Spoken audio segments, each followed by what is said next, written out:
professor with the Faculty of Health Sciences at the University of Ottawa. Raywat, great to talk to you again. Thank you so very much for joining us. It's my pleasure. Thank you for having me. I'm thinking we probably have maybe, 8 kilometers left in that marathon?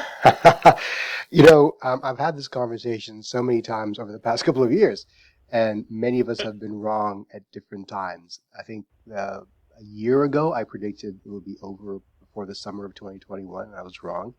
What surprised me was the low uptake of vaccines and the arrival of new variants, in particular the Delta variant and then the Omicron variant. But given what we do know and given the unpredictables, it's not unseemly to observe that over the past few months, the global deaths have been declining. And that's a pretty good sign. We don't really know that much about the actual cases because testing is inconsistent and not done well in many parts of the world, including in Canada, frankly. But we do have a good grasp of people dying of COVID, and that seems to be on the decline. So that means there is building population immunity in the population, either through infection or through vaccination, that is hardening our population against the worst outcomes of COVID. It doesn't mean the infections aren't happening. It means that the impact of those infections is less dire than it was a couple of years ago. So that's a long answer to say. Let me ask the question a different way then. How will we know when it's over, or actually will we know when it's over? Yeah, that's a tough one. First of all, what is a pandemic? A pandemic is an administrative decision that there is an untoward number of infections in multiple parts of the world that is a draw on our resources. Right? So it's decided upon by the WHO in order to release resources and to trigger administrative decisions. But the soft definition is, a large number of cases in many parts of the world. That's not going to stop as this disease becomes part of our landscape for the remainder of the human experience on this planet.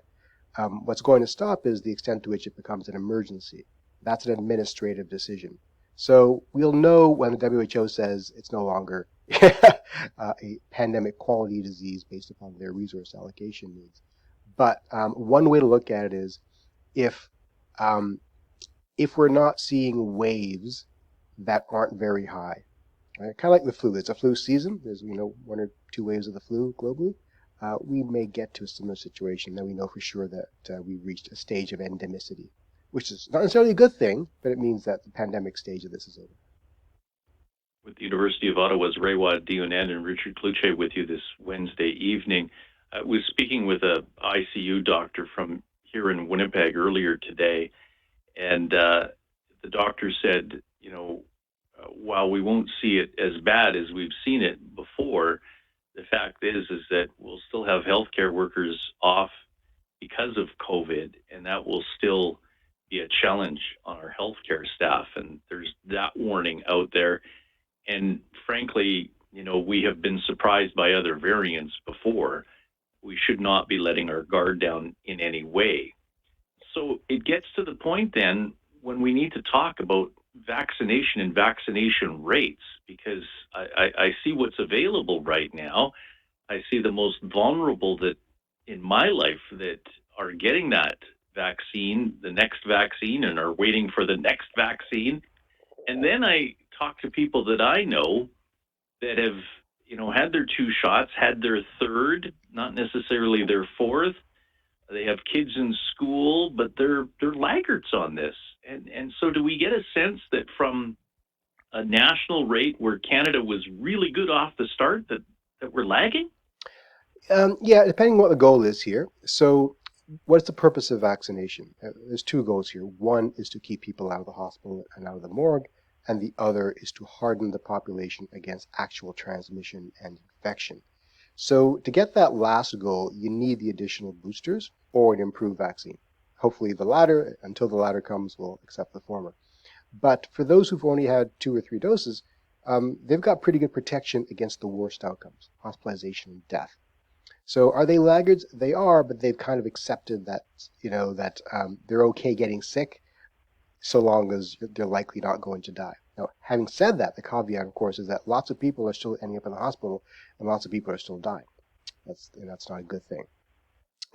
So should we be pushing vaccination harder? I think we should be explaining the merits of vaccination better. I don't want to phrase it as pushing, so that people aren't disengaged from it from a misinformation standpoint and see the advantages and can make informed decisions.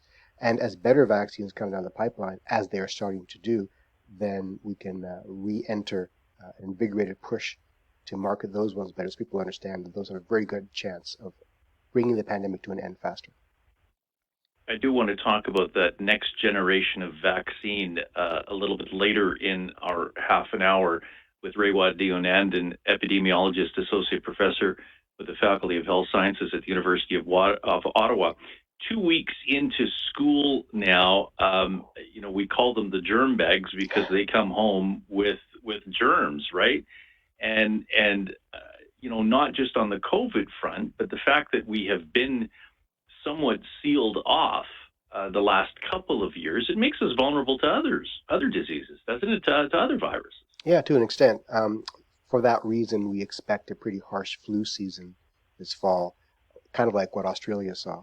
Because COVID precautions, mask wearing, distancing, symptom checks, those are great. Those are great even for diseases that are less contagious than COVID.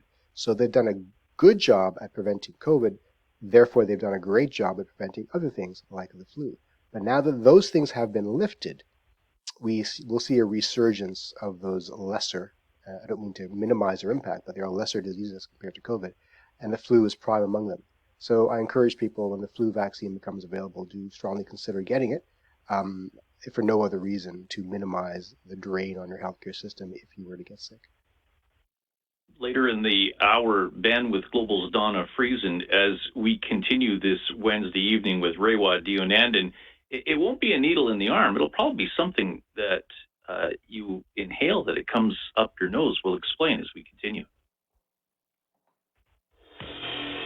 Jason Kenney, move to Alberta ad campaign. We need more people. Our economy is the fastest growing. Who is in London getting set for the Queen's funeral, and later in this hour speaking with many people who are in line to pay their respects to the Queen. Richard Cloutier with you, and Raywat Deonandan, epidemiologist, associate professor with the Faculty of Health Sciences at the University of Ottawa. Let's talk about the generations of vaccines that we've seen and the progress that we have made. Incredible progress over the last few years. Talk to us about the shots that we will get, and then ultimately the types of vaccines that they're working on that will inhale. Yeah, let's not forget that the mRNA revolution was a dramatic leap forward in vaccination technology for a number of reasons. The rapidity with which we can develop them, the specificity of their match to the circulating viruses, and the ease of delivery. So that's been a game changer in many ways, and I look forward to seeing the mRNA technology being applied to other kinds of diseases like HIV and maybe even the flu. Right now, of course, we have these bivalent vaccines that have been unleashed upon the population, both here and the USA. And bivalent means two different versions of the virus are incorporated into the vaccine. The original Wuhan strain that terrorized us in 2020, and the Omicron variant, which of course terrorized us in 2021 and 2022. But in Canada, we have the BA1 version of that bivalent vaccine, and the USA has the BA5 version. And the idea is, if you have an element of the vaccine that is better attuned to the version of the disease that is currently circulating, you get a better immune response to it. And hopefully that'll have an additional dent on transmission and suffering as more people uptake that vaccine. But you're alluding to what I hope is the next version of these vaccines, which is the intranasal version. And there are at least 12 clinical trials, or 12 candidates undergoing testing around the world right now. The Indians, the Russians, and the Chinese have ones that I think are ready to go to market already, and they're based on viral vector technologies. But let me back up for a second. What is an intranasal vaccine? It's one that is sprayed into your nose. And why would you do that? Because Omicron takes root in the mucosa of your nose where you inhale it. That's where it enters your body. So if you can imagine a fight breaking out in a nightclub, You could wait till the fight breaks out and send in your thugs to get the guys out of there, which is difficult, or you can have your bouncers at the front door to prevent the troublemakers from entering in the first place. So if you're inhaling this virus, it makes sense to have your best immunity where the virus is entering, so the mucosa of your body.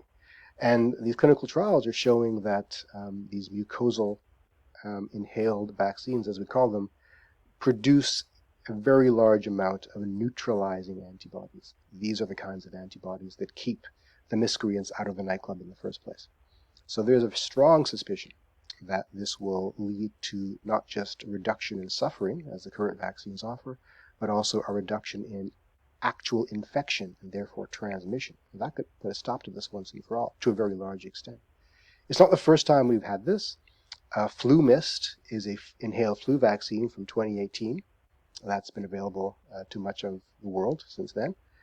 We have inhaled vaccines in the veterinary population. Dog and horse vaccines are largely inhaled.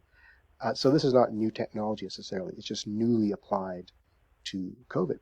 And I think it'll be a game changer when we finally get there. There doesn't seem to be the same enthusiasm or urgency to get these to market as there was for the original mRNA versions back in 2020, mostly because the crisis is not as acute. And so people aren't willing to spend as much money on to underwrite the costs of clinical trials. But we'll get there.